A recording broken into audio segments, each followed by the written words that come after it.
Jason Whitlock, welcome to the program. How are you, sir? How are you, Glenn? I'm great. I'm not following the Diddy thing. I mean, what I have read this week is absolutely disgusting. I mean, I've read disgusting, and you kind of read it kind of like you watch a car wreck. I can't even read this stuff. It is so grotesque. What is actually being exposed here? What do you think actually happened, and why aren't they going after anybody but Diddy? I got my tinfoil hat on as I'm talking to you, Glenn. Okay. So I want the audience to be aware. Crap! Now I can't read his mind. So listen, I think they're holding a trial about, hey, Diddy's a really bad person. He's a sexual degenerate. He turns violent against women that he's dating. But in terms of racketeering or sex trafficking and all that, none of that is being addressed. And I think there's probably a good chance that Diddy either walks or the jury just convicts him, hey, you're a bad person. But in terms of the actual sex trafficking, and he's this ringleader of this sexual exploitation deal, they're not proving that case, and I'm not sure if they have an interest in even arguing that case. At this point, Glenn, 4 or 5 days into the trial, I think they raided Diddy's home to strip him of his power and leverage and blackmail material, and that all this is really about is taking away Diddy's leverage and handing it over to the Department of Justice or whoever is responsible for this, or stripping him of the most damaging information he had on key people that they don't want harmed. But in terms of a serious criminal prosecution of Sean Combs, that's not what's transpiring here.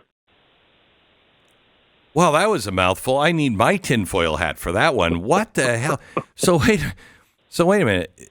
You're saying that maybe he was an operative, or if he wasn't an operative, he was collecting stuff on people, and now the government wants that to either protect those people or to have the power over those people? And to strip Diddy of his power. To me, at this point, 4 or 5 days in, and based on what they're arguing, yesterday, they basically argued that his girlfriend, Cassie Ventura, and I'm talking about the prosecution, argued that she was the one that paid these sex workers. I mean, this trial is a farce. It is proving that Diddy is a sexual degenerate. Diddy is violent towards women he's dating. But in terms of, this major sex trafficker and all that, no, they're not even attempting to argue that. And so I think that Diddy, being a bit of an idiot, probably got too full of himself and started threatening the wrong people with the information he had. And someone needed to put him in his place. Like, no, you're an operative, you're a tool, you're an asset. You're not some ringleader. You haven't ascended to a place of power where you can actually use this information to start blackmailing people. And so they've stripped him of his information. They've totally destroyed his reputation. And, again, maybe this jury will be so repulsed by Diddy, which they could be, that they'll just convict him of something that hasn't been proven in court. A lot of people don't know that I'm a painter, and I gave up painting because of demoralizing pain in my hands. I was losing hope. If pain keeps you from really living, I urge you to do what I did. Try Relief Factor. Relief Factor is a 100% drug-free supplement developed by doctors. It's safe to take every day, and it has helped me and so many others. You can try their 3-week quick start right now, $19.95 at relieffactor.com.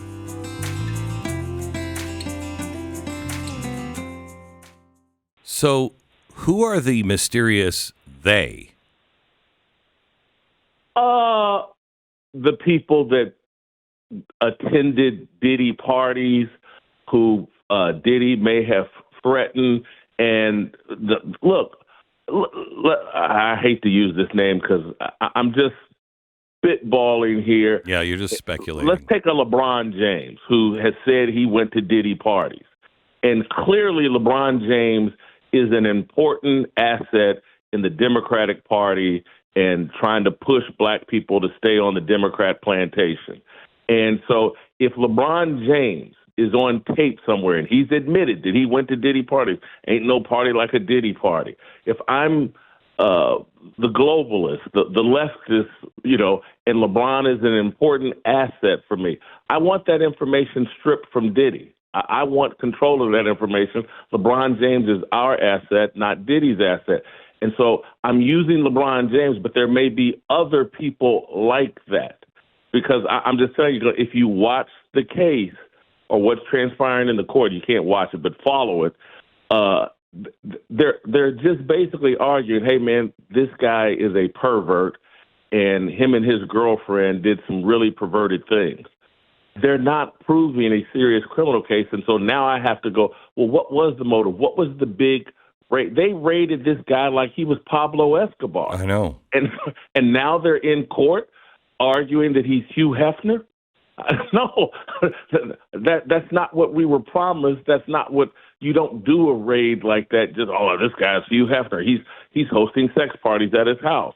They raided him like it was Escobar. And right now, 4 or 5 days in, maybe Diddy's Bill Cosby, but that's it.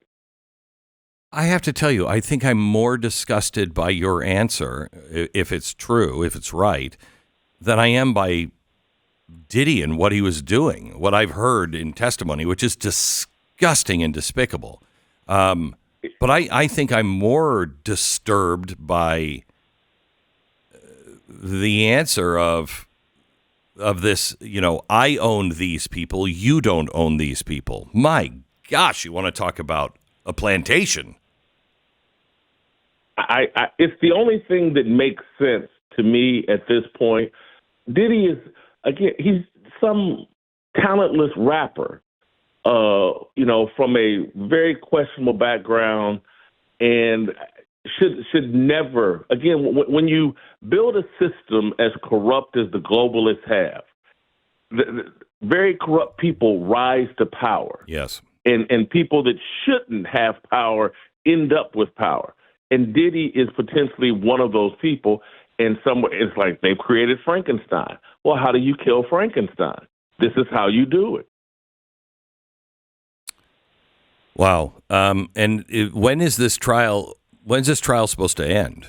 How much longer? I think it's supposed to be like 6 weeks of. And again, there's part of me that thinks like this is a distraction. This is sensational and just intended to, hey, go look over here, Diddy and baby oil, and look at all these sensational sex stories. But there's no real meat here. There's no substance here. And, is rap music in that industry nihilistic and perverted and sexually degenerate? Mm-hmm. Yes, we knew all that. We don't need a trial to prove that. And you can't go to jail for that. No. Well, you can. Well, yeah. I mean, you can if it gets so perverted and your slavery. And No. What I mean by that is we've seen juries so repulsed by the defendant that it just doesn't matter what the government's arguing or whatever. And that he may go to jail just for being a horrible, awful person, and no one's going to feel sorry for him if that's the case. But in terms of some sex trafficker, again, I just don't see it at this point. So this goes to what, because my question has been, why are you not going after anyone else but Diddy? Because he couldn't have done all of this by himself. So why is he the guy? And it's the same story as Epstein. They're only talking about him and, Maxwell. That's it. Nobody else. Haven't heard even a name of anybody else. Let me differentiate from my perspective the difference between Epstein and Diddy, and based on what's been argued in court, we're not even seeing them suggest that Diddy was doing this with underage people so far. And, the Epstein part is about underage and it's child sex trafficking and all that. We haven't even gotten there with Diddy. We've spent the first 4 or 5 days talking about the sexcapades of him and his girlfriend, and they Just tried the to least paint her as a victim, but she looked like a willing participant so far in court. But this is what this is why this is disturbing me, because if what was said about these parties, it does lead Involve to children. It Yeah, involves underage children. people, yeah. It involves drugs that people pass out, and then there's rape and everything else.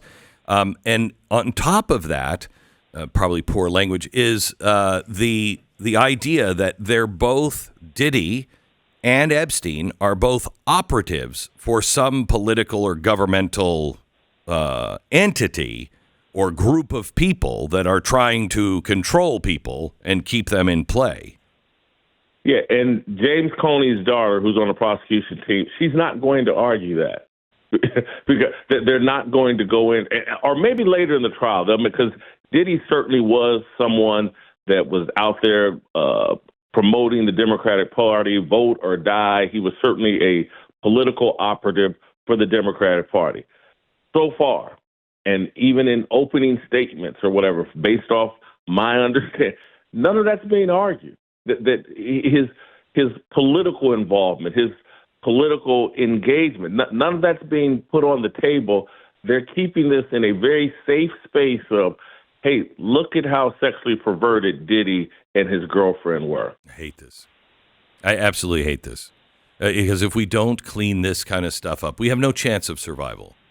It's like the stuff that was happening with the Muslim pedophile rings over in England, where everybody knew what was going on. And I'm not saying we know over here what's going on, but over there, it just became so obvious, and the government was just covering it up for it because it served their purposes, whatever those purposes might have been.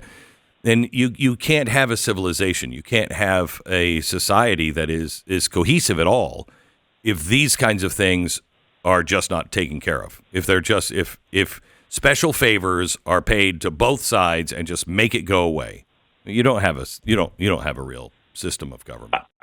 I'm gonna go a step further, Glenn, or just from my perspective, you can't have a society that allows the form of music that Diddy was involved in, that promotes sexual degeneracy and violence and drug use. If that is going to be at the center of American music culture, if that's going to be promoted and Super Bowl halftime shows, and Diddy is going to be a powerful figure in politics and in culture, you can't have a society that properly functions. Jason Whitlock is with us. So what is your solution to that?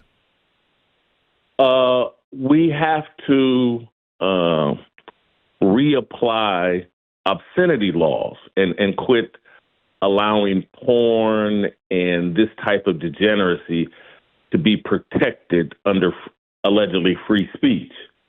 And, there was a long time in America where, we had obscenity laws and there were things you couldn't do and say on public airwaves and in movies and things like that. And now all of a sudden everything is under free speech.